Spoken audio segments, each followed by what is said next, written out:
విపక్షాన్ని వద్దు, మా అధినేత జగన్మోహన్ రెడ్డి గారు వద్దు, మేము వస్తాం కార్యకర్తలు, నేను పిలిపిస్తా కార్యకర్తలకి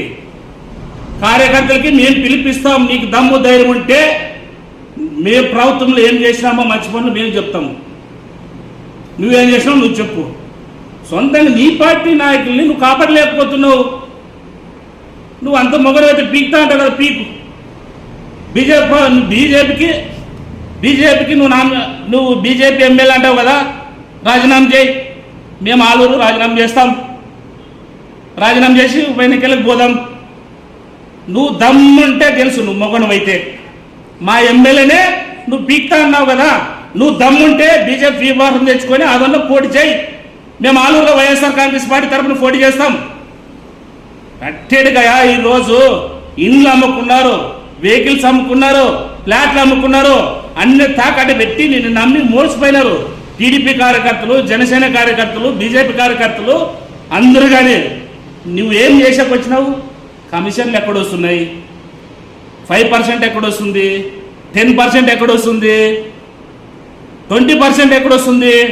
నువ్వు ఈ లెక్కలో పోతున్నావు అంతేగాని ఆదోని అభివృద్ధి చేసేకి నీ తరము కాదు.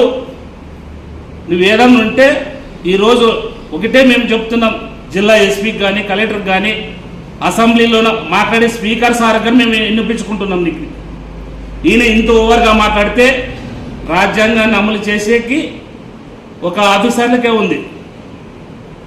ప్రభుత్వాలు ఉద్యోగాలు కాదు సార్ మీకు ఇచ్చేది, ప్రజల జీతాలు ఇచ్చేది. ఈసారి జిల్లా ఎస్పీకి కానీ కలెక్టర్ కానీ ఒకటే చెప్తున్నాం, సర్వసభ్య సమావేశంలో నెక్స్ట్ ఈయన ఇదే తీరుగా పార్థసారథి ఎమ్మెల్యే కానీ మాట్లాడితే ఆయన్ని బహిష్కారం చేసి సస్పెండ్ చేయాలని మేము చెప్తున్నాం. నీకు పీకేదంట. మా ఎమ్మెల్యే ఏంటి మాట్లాడినాడు? పార్టీలకు అతీతంగా నీళ్లు, తాగునీరు, సాగునీరు ఇబ్బంది ఉంది సార్ అని అక్కడ ఉన్న కలెక్టర్ని మినిస్టర్ గారిని అడిగినాడు. నువ్వు జోక్యం చేసుకొని ఏం పీకుతున్నావు? నువ్వేం పీకినావురా? నీ సొంత ఫ్యామిలీని తీసుకొచ్చి పరిచయం చెప్పేదానికి నువ్వేం పీకినావురా? పార్థసారథి గారికి నీకు చెప్తున్నాం మర్దానంగా, నువ్వు కౌన్సిలర్కి ఎక్కువ, ఎమ్మెల్యేకి తక్కువ. ఆదోని ప్రజలు ఏంటంటే మీరు చెప్పిన హామీలనే మోసపూర్తిగా మోసపోయి ఓట్లు వేసినారు అంతేగాని నువ్వేం చేసేకి రాలేదు. నువ్వు 1000 కోట్లు తెస్తావంట, తీసుకో 1000 కోట్లు. కరువు మండలం ప్రకటించినాడు, 1000 కోట్లు ఎక్కడి తెస్తావా నువ్వు? కరువు మండలంగా ప్రకటించినాడు. ఎర్ర భూమి అత్యధిక ఎర్ర భూమి ఉండేది ఆదోనిలో, నీకు తెలుసా? భూమి ఏ రకంగా ఉంది ఆదోనిలో తెలుసా నీకు? నల్ల భూమి ఎక్కువ ఉంది, ఎర్ర భూమి ఎక్కువ ఉంది చెప్పు. 50 ఎకరాలు దాదాపుగా 1,00,000 ఎకరాల లోపు ఆదోనిలో ఎర్ర భూమి ఉంది. ఎర్ర భూమి పరిస్థితి నీకు తెలుసా? నువ్వు రైతు కుటుంబంలో పుట్టినాడు కాబట్టి ఇరుపక్షాన రైతుల గురించి మాట్లాడినాడు. ఆలూరు సమస్యల పైన నీళ్లు కావాలా, సాగునీరు కావాలా, తాగునీరు కావాలని. మళ్ళీ నువ్వు రైతుల గురించి మాట్లాడేటప్పుడు ఆయన పార్టీలకు అతీతంగానే మా ఎమ్మెల్యే గారు చెప్తున్నారు నీకు ఆయన నువ్వు వినిపించుకున్నట్లా నువ్వేం బీకినావు? గత ప్రభుత్వంలో ఇన్ని బీకినాం మేము. గత ప్రభుత్వంలో మా మేనిఫెస్టో ఇన్ని. దమ్ముంటే కూటమి ప్రభుత్వం కంటే సవాల్ చేస్తున్నా, మీకు దమ్ము ధైర్యం ఉంటే కూటమి నాయకులందరికీ మీకు దమ్ము ఉంటే రండి.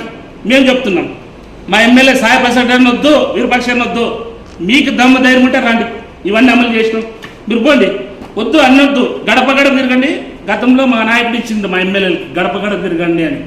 మీరు తిరగండి. ఇప్పుడు ప్రజల్లో గడప గడప తిరగండి. మీరు నీకు అమ్మఒడి లేదని బాధపడుతున్నారు, రైతు భరోసా లేదని బాధపడుతున్నారు, విద్యా దీవెన లేదని బాధపడుతున్నారు. ఈయన మరి ప్రెస్ మీట్ ఇస్తారు. ఆదోని ఎమ్మెల్యే ఏమి ఇచ్చినాడు? మొన్న కాలేజీల ఫీజులో ఒత్తిడి చేస్తే చర్యలు తీసుకుంటామంట. 165 అర్జీల్లో నువ్వు కాలేజీ ఫీజులు పెండింగ్ ఉన్నాయి sir, Chandrababu Naidu sir college fee pending ఉన్నాయి, నాకు కంప్లీట్లో వస్తున్నావు అని నువ్వు అడిగినావా? అది దమ్ముని నాయకుడు పవర్ అంటే. మా నాయకుడు అడిగినాడు, సాయన్న ఏమని అడిగినాడు? బైపాస్ కావాలా? ఇక్కడే వచ్చినాడు. విద్యా దీవెనకి జగన్ వచ్చిండు ఇక్కడే సీఎం హోదాలో. ఏమడిగినాడు సాయన్న? సాయప్రజన్న ఏమడిగినాడు? ఆదోనికి బైపాస్ రోడ్డు కావాలా, ఆటో నగర్ కావాలా, డిగ్రీ కాలేజ్ కావాలా, మెడికల్ కాలేజ్ కావాలా అని మగవాడిని అక్కడిన్నాడయ్యా పార్థసారథి. నువ్వేమడిగినావు? ఏమడిగినావు నువ్వు? ఏమి అడిగినా? సుల్లు సోది. మీడియా ఉంటే మాట్లాడతావు, లేకుంటే లేదు. మీ పార్టీ నాయకులే చెప్తున్నారు నీకు. మొన్నే చెప్పినారు నీకు రాయలసీమ దగ్గర ఆడలు అటు ఇటు కానాలకు ఎమ్మెల్యే ఇచ్చినారా అని చెప్పినారు మీకు. వీడియోలో మేము కానీ చూసినాం. అది ఇంకా మేము చెప్పే అవసరం లేదు మీకు. ఇంకా ఒక్కటే చెప్తున్నాం, ఎమ్మెల్యేగా గౌరవించే బాధ్యత మాది. ఎందుకంటే మా నాయకుడు జగన్మోహన్ రెడ్డి రాజ్యాంగాన్ని గౌరవించాలనే వ్యక్తి మాది. రాజ్యాంగానికి సంబంధించినోడుగా నేను మాట్లాడుతున్నా. ఈరోజు కర్నూలు జిల్లా ఎస్సీసీఎల్ నాయకులుగా నేను మాట్లాడుతున్న పారసార్ గారు, గుర్తుపెట్టుకోండి మీరు.